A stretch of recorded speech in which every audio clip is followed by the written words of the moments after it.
Lakini hata sasa, asema Bwana, nirudieni mimi kwa mioyo yenu yote. Kwa ibada ya Jumatano ya Majivu, kanisa linaanza kipindi cha Kwaresma kwa Wakristo kupakwa majivu katika paji la uso.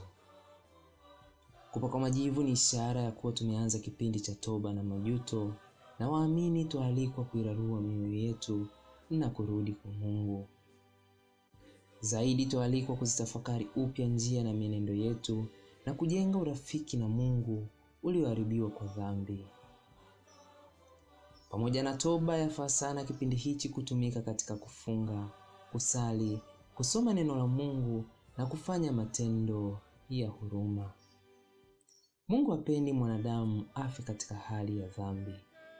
Daima anawatafuta wanawake wapotevu na kuongoza ili warudi tena kwake.